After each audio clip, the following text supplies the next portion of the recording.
కాగలిగింది? అక్షయ రామ్మా. రామ్మా. నీ గురించి ఎంత కంగారు పడ్డామో తెలుసమ్మా?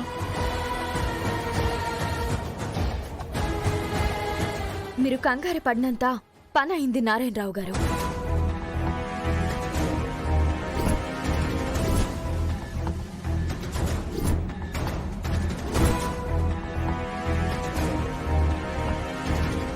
ఏమైందమ్మా?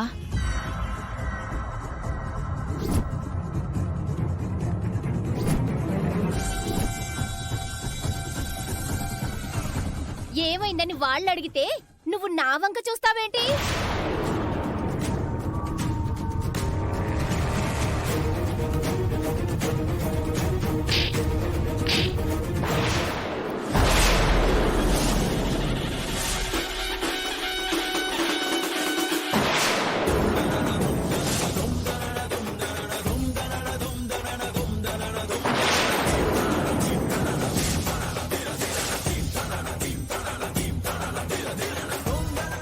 మా ఆవిని ఎందుకు కొట్టారు?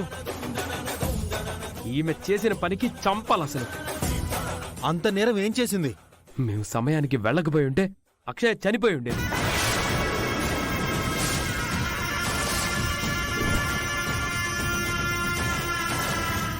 శివ శివ, ఏమైంది బాబు? నీడనిచ్చిన ఎండ తప్పని చెట్టే అమ్మా. అవని,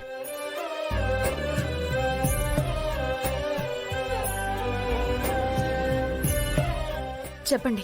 అక్షయ్ అడిగిన విషయం గురించి ఒకసారి ఆలోచించడం మంచిదనిపిస్తుంది. మనం తన పేరెంట్స్గా రెస్పాన్సిబిలిటీని తీసుకొని స్కూల్లో చేర్పించమని దీనంగా అడుగుతుంది. మనం అక్షయ్ విషయంలో చాలా చేస్తున్నాం. విద్యాదానం కూడా చేస్తే తన భవిష్యత్తుకి మంచి జరుగుతుంది కదా. అక్షయ్కు తండ్రి స్థానంలో ఉండి స్కూల్లో చేర్పించడానికి నాకెలాంటి అభ్యంతరం లేదు. అలా అని అక్కడ తొందరపడి మాట ఇవ్వలేకపోయాను. ఎందుకంటే నీ ఉద్దేశం ఏంటో తెలియాలి కదా. నాకు అభ్యంతరం ఉంది.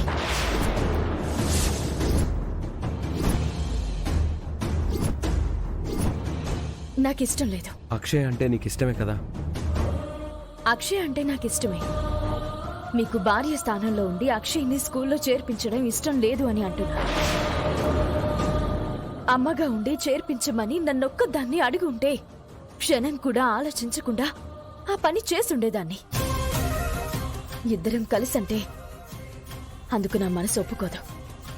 ఎందుకంటే ఇద్దరం కలిసి లేం కదా. భార్యగా నా స్థానాన్ని మీరెప్పుడో తీసేశారు కదా. నేనేం మాట్లాడినా నువ్వు తిరిగి తిరిగి తిప్పి తిప్పి అక్కడికే తీసుకొని వస్తున్నావు. అక్కడికే వస్తాను. ఏ విషయంలో నాకు అవమానం జరిగిందో అక్కడికే వస్తాను.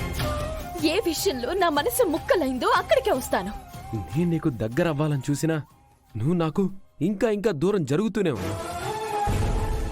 ఏదో ఒక రకంగా నీలో మార్పు రావాలని కోరుకుంటున్నాను.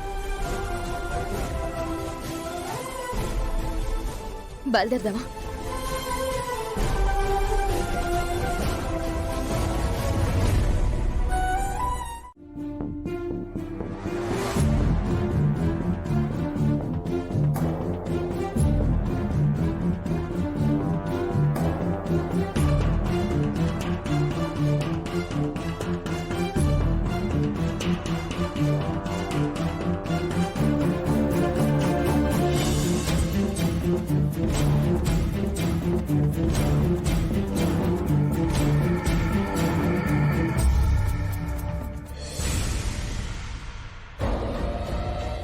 ఏం కావాలి?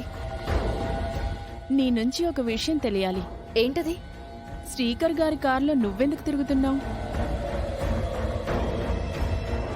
దానిని తిరగడం అనరు. అవసరానికి ఆయన కారు ఎక్కడం అంటారు. నా దృష్టిలో తిరగడం అనే అంటారు. అయితే నీ ఆలోచన విధానంలోనే తప్పుంది. కొంచెం మెచ్యూర్డ్గా ఆలోచించు. నువ్వు మరోసారి ఆయన కారు ఎక్కకూడదు. అలా చెప్పడానికి నువ్వెవరివి? నేను ఆయన్ని ఇష్టపడుతున్నాను.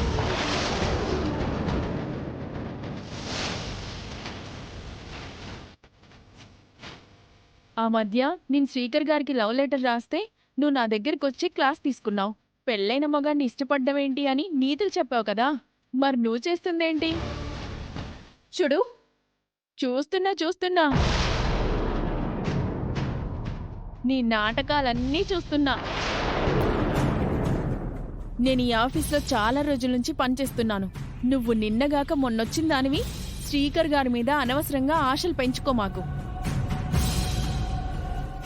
శ్రీకర్ నావాడు. పిచ్చి పిచ్చి మాటలు మాట్లాడవంటే పళ్ళు రాలగొడతాను. మొన్నట్లాగా ఆయనకి లవ్ లెటర్ రాసి ఆయన టేబుల్ మీద పెడతాను. ఏం చేస్తావో నేను చూస్తాను. శిరీష, ఆ రోజు లెటర్ రాసింది నువ్వా? అవును సార్. చూడు, మరొకసారి అలాంటి పని చెయ్యొద్దు.